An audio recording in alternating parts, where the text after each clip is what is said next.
वशिष्ठ जी द्वारा अनंत चेतनाकाश में असंख्य ब्रह्मांडों का अवलोकन। श्री वशिष्ठ जी कहती है, राघवेंद्र, तदनंतर 100 वर्षों के पश्चात मैं ध्यान से जगा, समाधि से विरत हुआ। उस समय वहां मुझे एक मधुर ध्वनि सुनाई थी जो बड़ी मनोरम थी, परंतु उसके पद और अक्षर अधिक स्पष्ट नहीं थे। वह ध्वनि पदार्थ और वाक्यार्थ का बोध कराने में समर्थ नहीं थी। किसी नारी के कंठ से निकली हुई वाणी के समान उसमें स्वाभाविक कोमलता और मधुरता थी। स्वर में काफी लोच था। उच्च स्वर से उच्चारित न होने के कारण उस ध्वनि में गंभीरता अर्थात दूर से सुनाई देने की योग्यता नहीं थी। इस प्रकार उसके विषय में मैंने कुछ काल तक तर्क वितर्क किया। वह आवाज ऐसी लगती थी मानो भ्रमरों का गुंजारव हो रहा हो, तंत्री के तार झंकृत होने लगे हो। वे ना तो किसी बालक का रोदन था और न द्विज बालक के वेदाध्ययन का स्वर ही। कमल कोश में गुंजारव करने वाले भ्रमर की ध्वनि से वह आवाज मिलती जुलती थी। उस शब्द को सुनकर मुझे बड़ा विस्मय हुआ। मैं 10 दिशाओं में दृष्टि फैलाकर वह शब्द करने वाले प्राणियों का अन्वेषण करने लगा। उस समय वहां मेरे हृदय में यह विचार उत्पन्न हुआ, अहो, आकाश का ये भाग लाखों योजन की दूरी लांघकर बहुत ऊंचाई पर स्थित है। जिन मार्गों से सिद्ध पुरुष ही विचरण करते हैं, उनसे भी शून्य ये प्रदेश है। इसलिए इस एकांत स्थान में ऐसे शब्द की उत्पत्ति कहां से हो रही है?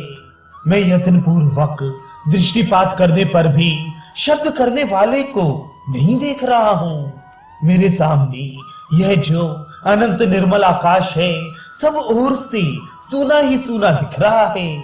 प्रयत्न पूर्वक देखने पर भी यहाँ मुझे कोई प्राणी नहीं दिखता है। अच्छा, तो मैं अपने इस देहाकाश को ध्यान के द्वारा यहाँ ज्यों का त्यों स्थापित करके चेतनाकाश स्वरूप होकर अव्याकृत आकाश के साथ उसी तरह एक हो जाता हूँ, जैसे जल बिंदु साधारण जल के साथ मिलकर एक रूप बन जाता है। यूं सोचकर मैं इस शरीर का त्याग करने के लिए पद्मासन से बैठ गया और समाधि लगाने के लिए मैंने पुनः अपनी आंखें बंद कर ली। तदनंतर इंद्रिय संबंधी बाह्य विषयों का तथा आंतरिक विषयों का भी स्पर्श त्याग कर मैं एकमात्र संकल्प रूप चित्ताकाश बन गया। इसके बाद क्रमशः उस चित्ताकाश को भी त्याग कर मैं बुद्धि तत्व के स्थान में पहुंच गया। फिर उसे भी छोड़कर चेतनाकाशमय अपने वास्तविक स्वरूप में पहुंच गया।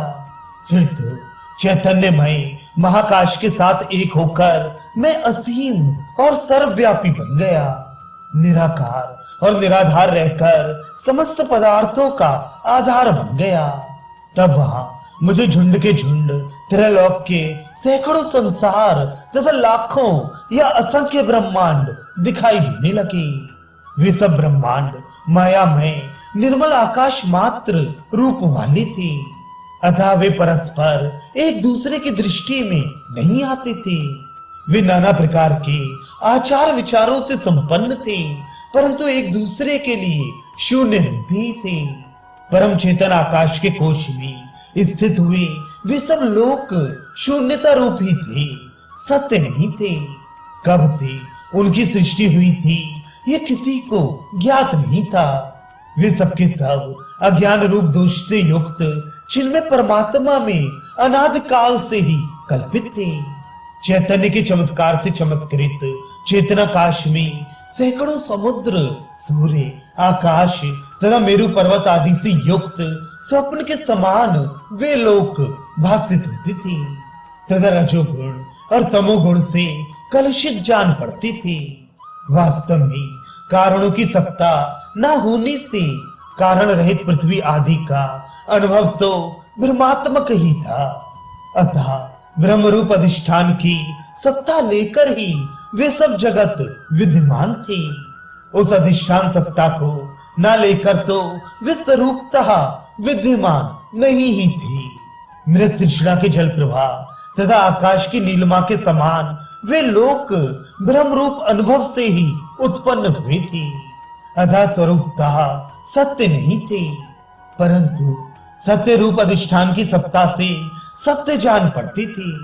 पर ब्रह्म रूपी गुलर के वृक्ष में भोग आदि विचित्र रसों से परिपूर्ण ब्रह्मांड रूपी फल लगे थे, जो हवा के झोंकों से झूम रहे थे। देवता, असुर और मनुष्य आदि प्राणी उन फलों के भीतर जंतुओं के समान प्रतीत होते थे।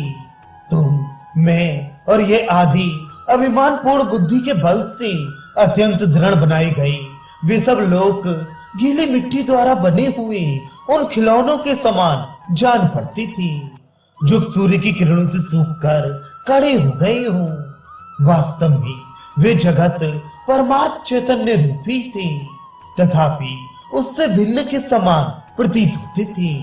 अप्राप्त होकर भी प्राप्त से जान पड़ते थे, तथा सदा असत होकर ही सदरूप से भासित होती थी। परमात्मा रूपी सूर्य के तेज के भीतर वे केवल आभास रूप थे और वायु के स्पंदन की भांति स्वतः उत्पन्न हुए थे।